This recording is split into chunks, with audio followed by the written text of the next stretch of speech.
Shalom, shalom. Our praises, honor, and glory to Yahweh Bashim Yahweh Shai. Shalom to the men of Great Millstone, the like-minded Akiam. Double honors to the apostles and elders of Great Millstone. Shalom also to our sisters who believe in this gospel.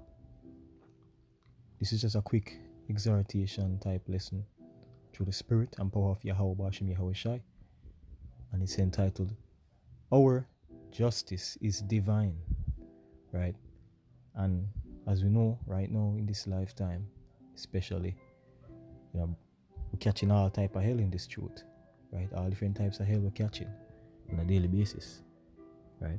And there are many cases where things will just blatantly be unfair towards us. You know what I mean?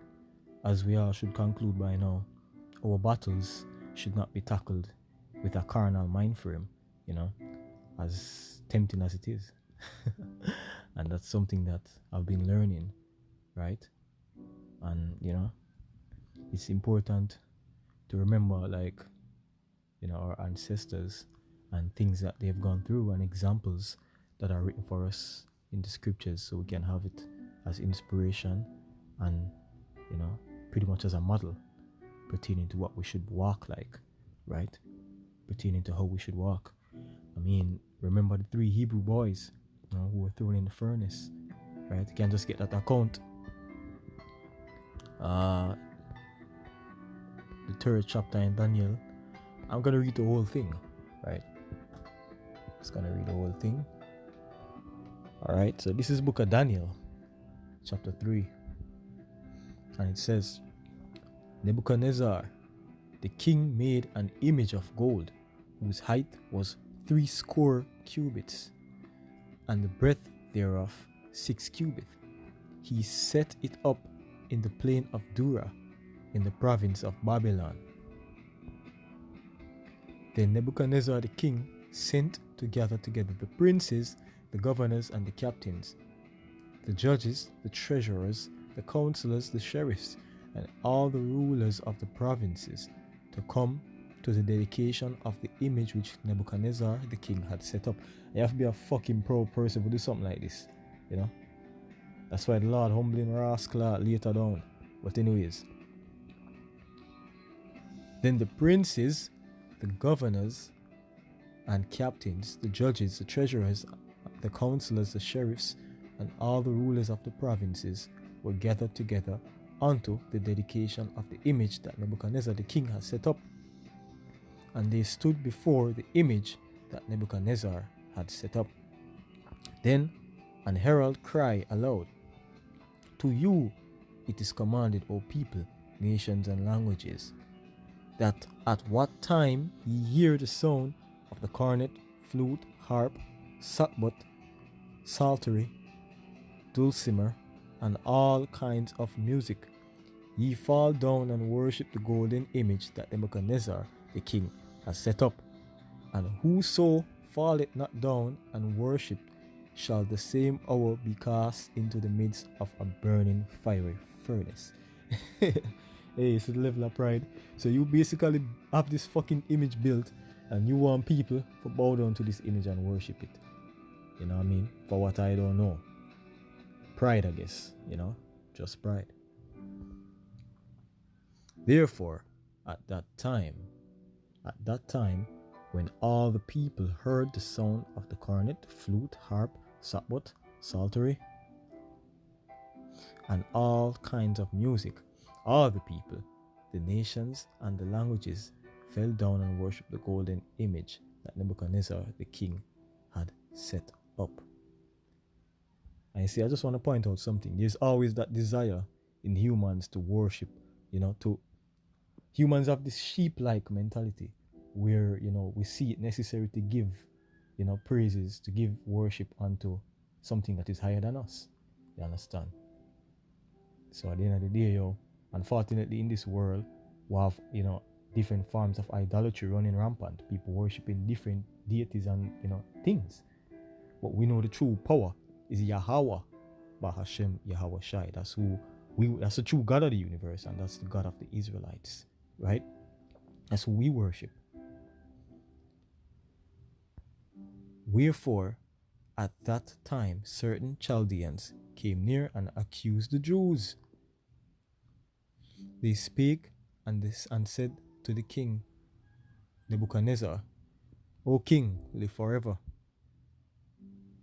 Thou, O king, hast made a decree that every man shall hear the sound of the cornet, flute, harp, sackbut, psaltery, and dulcimer, and all kinds of music, shall fall down and worship the golden image. And whoso falleth not down and worship it, that he should be cast into the midst of a burning fire furnace. So the problem you know, there are certain Jews whom thou hast set over the affairs of the province of Babylon, Shadrach, Meshach, and Abednego. I don't remember their Hebrew names, but brothers that do listens and these boys, they tend to like to use the Hebrew names, but I don't remember them at this time. But these men, O king, have not regarded thee. They serve not thy gods, nor worship the golden image which thou hast set up. Exactly, because they're Jews, Hebrew Israelites. You understand?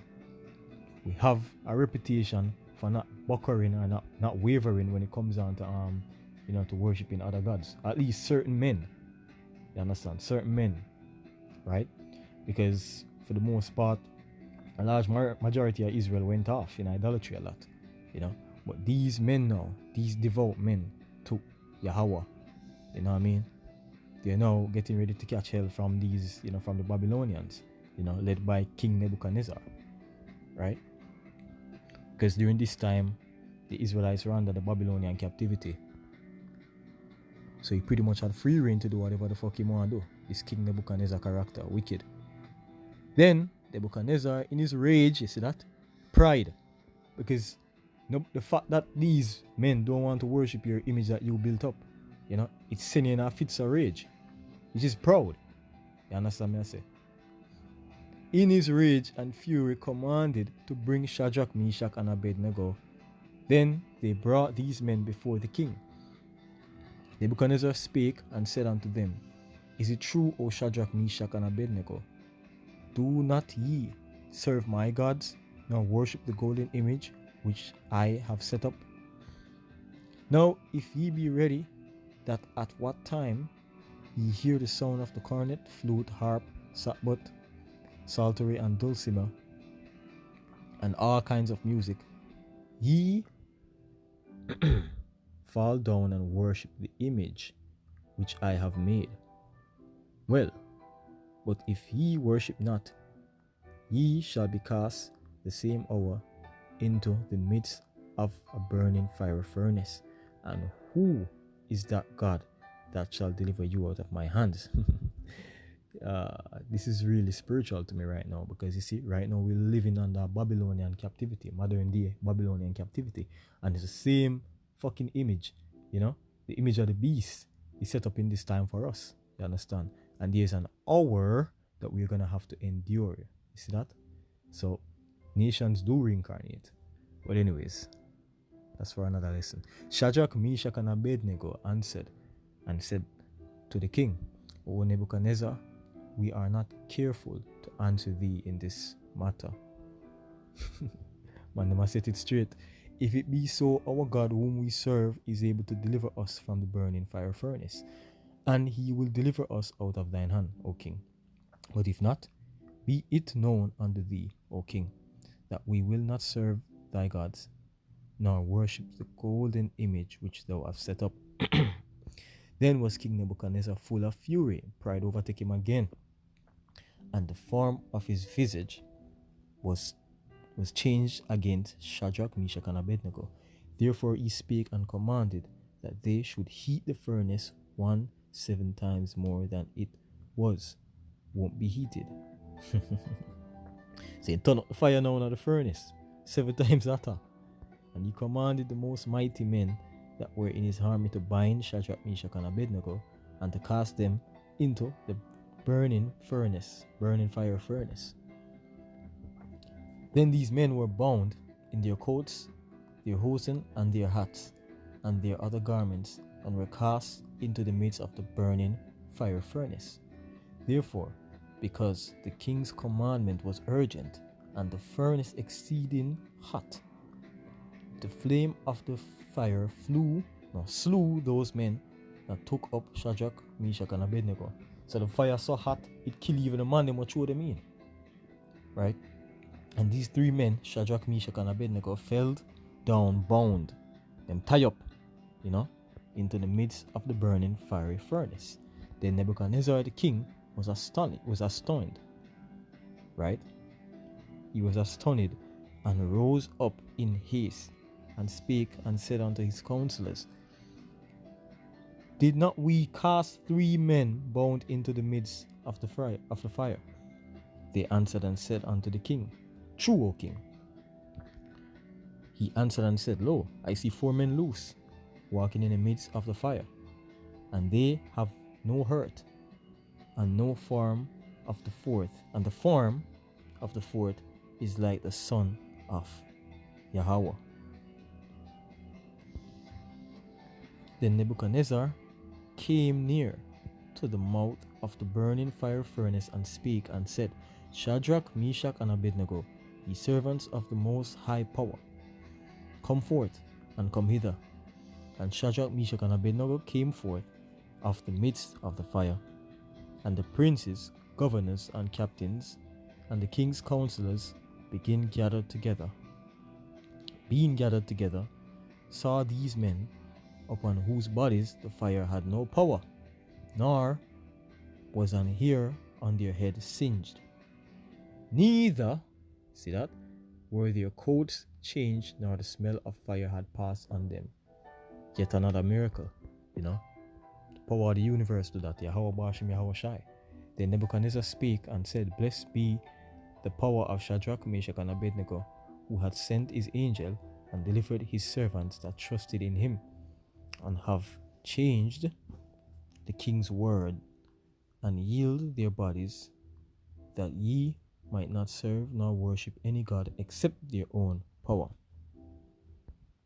Therefore, I make a decree that every people, nation, and language would speak anything amiss against the God of Shadrach, Meshach, and Abednego shall be cut in pieces, and their houses shall be made a dunghill. Because there is no other power that can deliver after this sort. Then the king promoted Shadrach, Meshach, and Abednego in the province of Babylon. So they get promoted. You understand? Now if you look at this with spiritual eyes even now, you can see where the men of the Lord, when Yahweh Bashim Yahweh Shai lift up his standard, during this modern day Babylon era that we're living in, it's going to promote. The Lord is going to have, certain men promoted in this society to be what? To be a tower of refuge, if you will, through whom the Lord is going to, provide divine intervention for, by way of having them doing miracles, displaying spiritual power, or just simply being protected. Right? So this is amazing. And you see, the Lord justified them. Right? The Lord justified Shadrach, Meshach, and Abednego. Remember, we worship the same power as these men. Right? Yahweh, Bahashim, Yahweh Shai. Yahweh in the name Yahweh Shai, the God of Israel. Jesus is an idol. Right? Jesus is not the God of the Bible.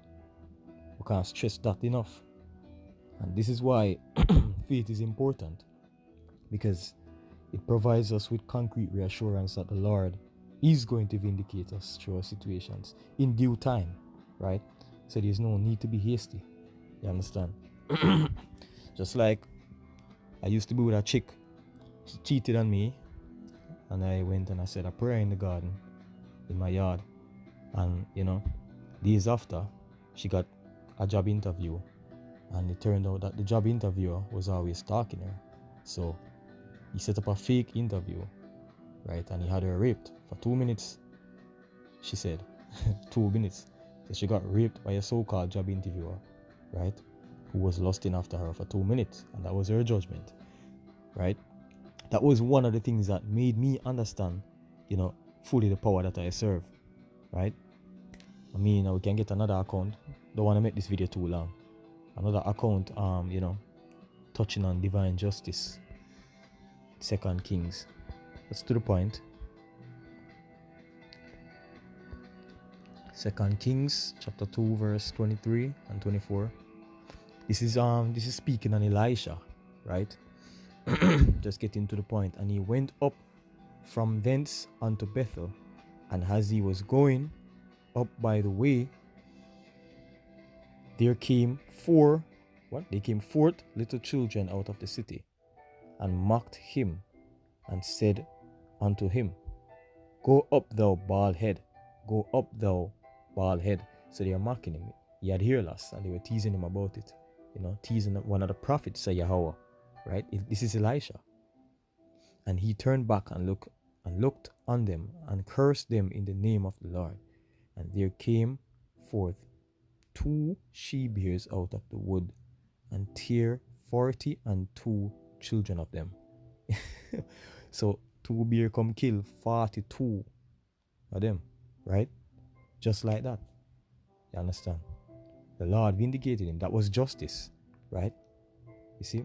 And these are good examples to read and to reflect on. You understand what I say? So especially in these times, the more we can avoid problems and just take the low seat, even if we're in the right, it is always going to be better. And allow the Lord, allow Yahweh Bashim Yahushai to deal with these petty earthly matters, and focus more on pleasing him, right? So we can continue to be hopeful of receiving salvation, because that's what's really important at the end of the day. All of these petty issues will be handled by the Lord, once we lean on him in faith. I'm going to close with the scripture. This, the book of 1 Peter chapter 5 and verse 6. Humble yourselves, therefore, under the mighty hand of Yahweh Bahashim Yahushai, that he may exalt you in due time. Keyword, casting all your care upon him, for he careth for you. Said, signed, sealed, and delivered. You understand? The Lord cares, right? And he has his way of bringing out his own justice on our behalf. You understand what I say? And that's something that this world cannot take from us, right? Our belief in our power and the knowledge that the Lord will always come to our aid in due time. Lord willing, the list was edifying. Call Allah, Yahweh Bahashim Yahushai. Shalom.